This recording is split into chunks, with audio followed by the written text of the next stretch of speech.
AEW Dynamite Results March 9, 22. We are live from the Hertz Arena in Fort Myers, Florida, and your hosts tonight are Tony Schiavone, Jim Ross, and Excalibur. Here comes Chris Jericho. Everyone is still singing Judas, and if he does want to go heel, he's going to need to drop the music, methinks. Jericho looks different. I think he's colored his hair since Sunday. Jericho asks if we're ready for Dynamite. Jericho says Sunday was one of the greatest nights of his career. Despite losing to Eddie Kingston, it was one of his favorite matches in his career. Jericho thanks Eddie Kingston for awakening something he didn't know existed. Jericho said he didn't live up to his word and didn't shake his hand. Jericho said he was frustrated. Jericho asks Eddie to come out to the ring so he can shake his hand now. Here comes Eddie. Eddie says cut the music. Friday night before the PPV, Eddie didn't want to show up. Eddie wanted to go out and drink because Jericho got in Eddie's head. Eddie said he wanted the poison. Eddie said he got the courage because he had 4 different people tell him they didn't kill themselves, because of him. Eddie cried in his hotel room. Eddie hopes the people that talked to him at the Fan Fest? He hopes he did them proud. What is Jericho missing that caused him to not shake Eddie's hand? Eddie respects the great Chris Jericho, the Lionheart, and he proved he's still the man and he's still number one. Is that enough to fill the hole in your chest that makes him not have respect for a guy like Eddie? Jericho says he respects Eddie, and he thanks him for giving him one of the best matches of his career. Jericho extends his hand to Eddie and they shake. Music hits. 2.0 is here. Jericho hits the deck and they triple team Eddie Kingston, but here come Proud and Powerful to make the save. Santana has Garcia and Ortiz gives Jericho the bat to attack him. Jericho levels Santana with the bat in the shoulder. 2.0 levels Ortiz. Jericho is beating Eddie with a bat. Here comes Hager who runs past Jericho and levels Ortiz. Jericho takes the point of the bat to Kingston's eye. Hager picks up Eddie Kingston and powerbombs him off the apron through a table. Man, he barely got him up, but that was a rough landing. This is the Jericho Appreciation Society. And that is entertainment. Match number 1. AEW World Heavyweight Title, Adam Page, C, versus Dante Martin. Page sporting those Young Bucks colors tonight. Martin tries to use his speed but Page is too strong. Exchanging some chops in the center and Page stumbles on catching Martin in a crossbody, but he rolls through and hits the fall-away slam. Martin is on the apron and Page hits the double jump lariat followed by a tope, and we're in commercial. Back in the ring and Page hits a short arm clothesline for a 2 count. Page catches Martin in mid-air and hits a Death Valley driver for another 2 count. Martin goes over Page and hits an enziguri, then goes up top for a missile drop kick that he lands off the shoulder. 2 count. Martin ducks some strikes and catches Page with a boot. Moonsault from the inside to Page on the outside. Hey, that's Hangman's thing. Page rolls inside and Martin goes up top but Page catches him with a stiff powerbomb. Page drops the elbow pad as he looks for the buckshot but Martin holds up. Page kicks him off like a bad man. Martin goes to springboard onto the top rope but Page pushes him off, and times it perfectly as he ends the night with a buckshot. Good win here for Adam Page, and he's showing some slight heel tendencies. Interested to see where this goes. Winner, Hangman Adam Page. Tony Schiavone is in the ring and Page grabs the mic, ordering Dante Martin back in the ring. Page says last year Martin had a difficult decision to make with his brother getting hurt and becoming a singles wrestler, but he's one of the hardest hitting and fastest guys he's ever wrestled. It's the other Adam. Cole tells Page to shut his mouth. Cole took Page to his limit on Sunday and he got a fluke victory. Cole says next week on Dynamite, he wants a 6-man tag team match against Page. Cole says next week he's got some young men in mind that will team with him, because they're Cole's friends, and not Page's. Cole won't stop until he gets what he wants. Match number 2. Bryan Danielson and Jon Moxley with William Regal vs. The Workhorsemen, Anthony Henry and JD Drake. Confession time. Anthony Henry is one of my favorite wrestlers on the planet and the Workhorsemen rule hard. I'm so excited for this. This has some amazing potential. Quick start as Moxley pounds on Drake in the corner. Backdrop suplex to Drake. Here comes Danielson with some stiff kicks. Henry in now and he's trading with Danielson. This is tremendous. Kitchen sink by Danielson and Moxley is in. Thank you, Regal chants from the crowd. Quick tags as they're beating on Henry in the corner. Danielson looking for the surfboard on Henry and he's got it locked in. Moxley makes the tag while Danielson is using the surfboard. Release suplex by Moxley but Henry out at one. Henry up top with a missile drop kick and a tag is made to Drake. Big chop. Bigger chop. Big slap by Drake.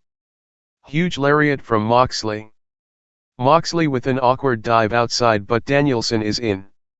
Psycho knee. Moxley with a paradigm shift on the outside to Henry was Danielson stomps Drake and forces him to tap out with the Lebel lock. Man, that was fun while it lasted. Great debut for Moxley and Danielson, whereas the Workhorsemen looked formidable in defeat. Winners, Bryan Danielson and Jon Moxley. Schiavone is in the ring with Regal. Regal says it's been 29 years, and Regal is 53 years old and his time has gone by. Regal says he knows he's not long for this world, and this is the first time in 29 years he can thank Tony Schiavone for what he did for him.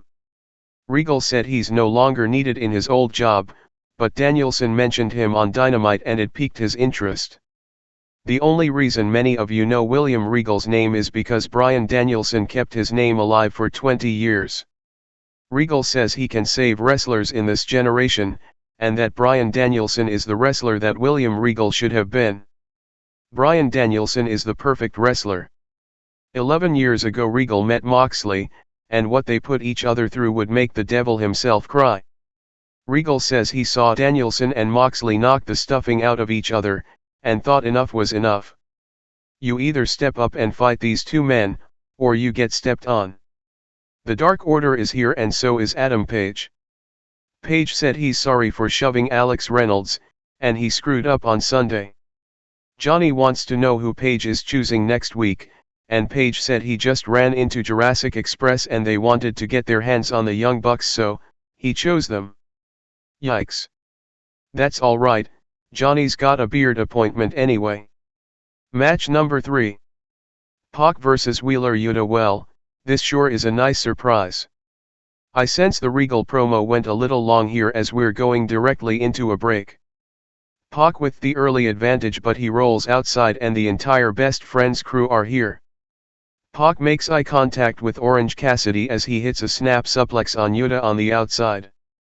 Back in and Pac is toying with Yuta, paint brushing him with his boot until Yuta fights up. Yuta with a rebound and a release overhead German suplex on Pac. Yuta fakes out Pac off the second rope, then hops up top and lands a crossbody for a long 2. Pac with a spinning back kick followed by a deadlift German suplex for a 2 count. Pac sets Yuta up on the top rope and hits an avalanche brain buster. That's got to be all. Pac rolls through and locks in the brutalizer and that's it for Yuta. A strong win for Pac who I think desperately needs to gain some more momentum. He's just so good. Winner, Pac. Adam Cole is in the back with the Bucks and Redragon, and he's got 2 guys who are the perfect partners for him. They love to throw a party. But wait, before Cole gets any further, Matt says he won't fight Page and neither will Nick. Cole says good, he was talking about Redragon anyway. Yikes. FTRR with Alex Marvey and Dax is saying everything is about his family, but Tully isn't happy with the losing streak. Dax grabs Tully and Cash separates them and tells Tully that he's fired. Wow, I didn't see that coming. AHFO are in the center of the ring and Matt Hardy is here to apologize. The suit isn't him. Andrade says let's take a vote, if Matt leaves or not. Matt agrees. The votes are tallied and, uh-oh, Private Party goes from thumbs up to thumbs down. Hardy looks devastated. The whole crew jumps Matt Hardy. Man, Andrade's suit is nice. Also, Andrade with a huge boot to Matt's face. Andrade grabs a chair and he's looking to do some damage, but here come Darby Allin and Sting. It's a melee in the center of the ring and here comes Jeff Hardy. The Hardys are back. Twist of Fate by Matt and Swanton by Jeff to the blade. Jeff Hardy and Darby Allin are standing face to face. The last time Sting and Jeff Hardy were standing face to face in the ring was not great. Also, Team Extreme Music is back. Suave says that he's making his debut on Friday and without fail, here comes Tony Nese. Nese says they have a history of wrestling on Fridays, so let's do it again. Swerve said sure thing, and he's going to beat that ass. It's not Nese's house, it's Swerve's house. Dude, Tony Schiavone is literally everywhere. My man is getting his steps in. Now, Tony is welcoming Wardlow to the ring, and he's coming out of the good guy tunnel. Wardlow says we all come to a moment in life where we take the step and fulfill our own goals, or we help someone else build their dreams. Wardlow says he spent his life making sure MJF was fulfilling his dreams. Wardlow knows Max wasn't a good person, forgive him for associating with such trash, but to be honest, he grew up poor and needed the money. Wardlow had a single mom raise him and 2 sisters, and he wanted to be a wrestler to provide for his family. MJF was Wardlow's foot in the door. No matter how much you pay someone, you can't disrespect them, threaten them, or put your hands on them. Wardlow is still under contract with MJF, he just doesn't give a damn. Wardlow says he would love to powerbomb MJF until he can't move, but he doesn't want to waste any more energy on him, but he wants to win the TNT title and earn a new contract. As of right now, Wardlow is letting everyone know that All Elite Wrestling is officially Wardlow's World. Y'all remember that show Bobby's World? QT Marshall is with Keith Lee, and they both have issues with Team Taz. QT says he and the Factory have his back. Keith Lee says he has a large back, and he's good. Match number 4. AEW World Tag Team Championship, Jurassic Express, C. vs. The Acclaimed Jungle Boy is bouncing a lot and he lands a drop kick on Caster. Luchasaurus is in and Jurassic Express is targeting the KT tape on Caster's shoulder. Top rope assisted senton gets only a 1 count. Caster with a clothesline to Jungle Boy on the apron followed by a rolling elbow by Bowens. Jungle Boy is in trouble after a power slam by Caster gets a 2 count. Bones in and a ripcord neck breaker gets another 2 count. Jungle Boy with a pair of boots to Caster gives him the room to make the tag to Luchasaurus, who clears house. On the outside, Luchasaurus ducks a boombox shot and Jungle Boy takes out both members of the Acclaimed with a dive. Back on the inside and Luchasaurus with a choke slam followed by a moonsault, but Bowers makes the save at 2. Jurassic Express looking for the Doomsday Destroyer by Luchasaurus gets dumped over the top.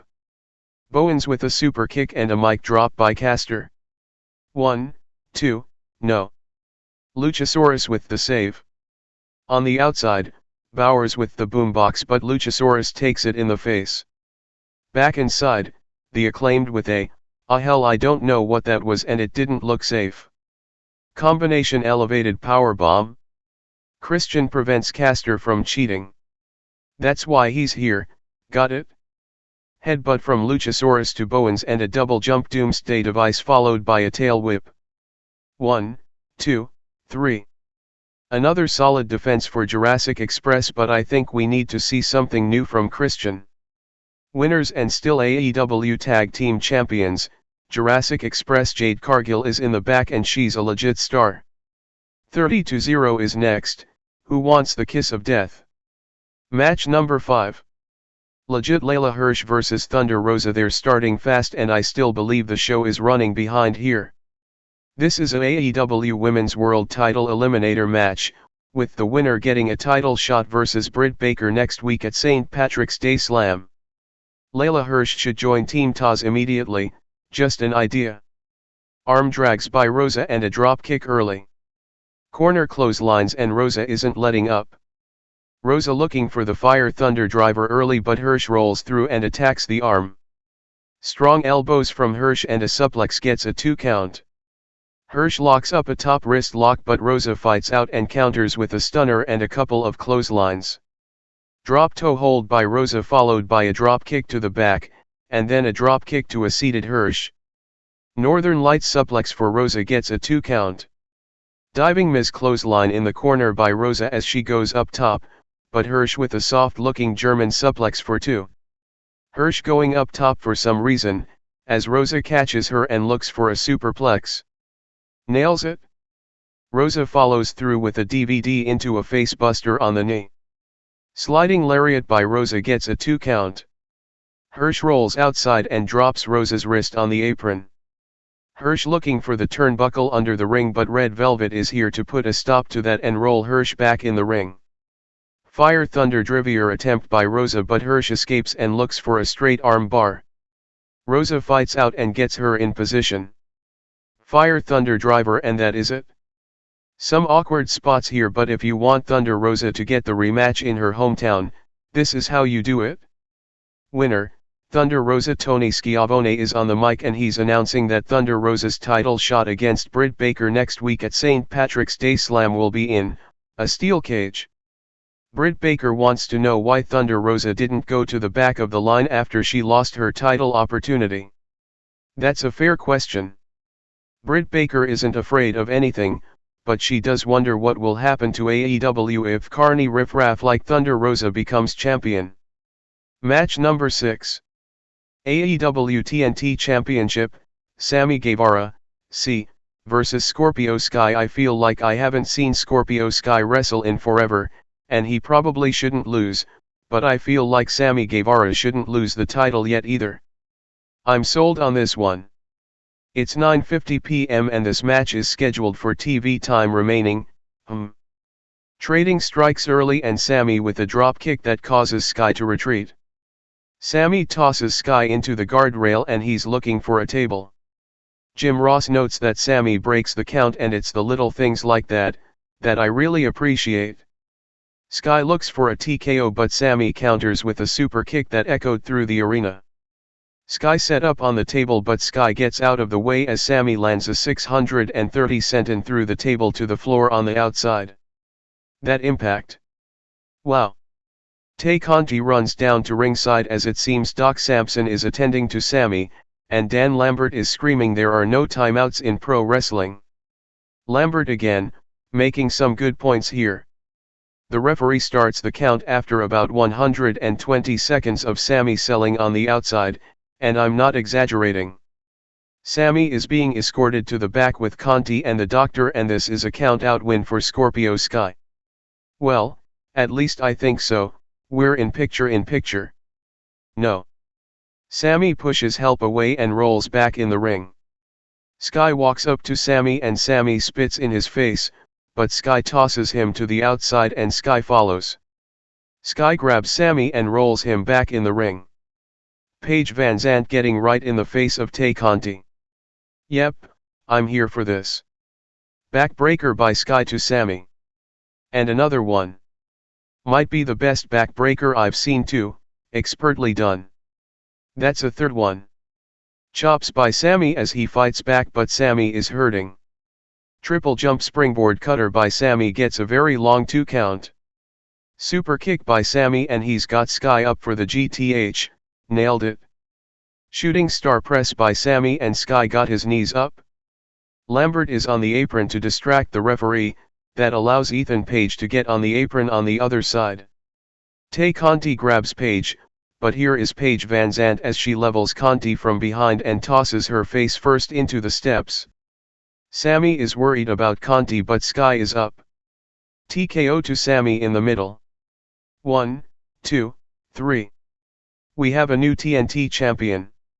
The match kind of felt weird and all over the place, but to me, the right guy won, and now we've got a fun storyline with PVZ added into the mix.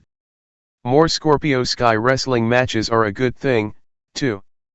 Winner and new TNT champion, Scorpio Sky levels Sammy with the belt as PVZ kicks Conti in the head and signed her AEW contract on Conti's beaten body.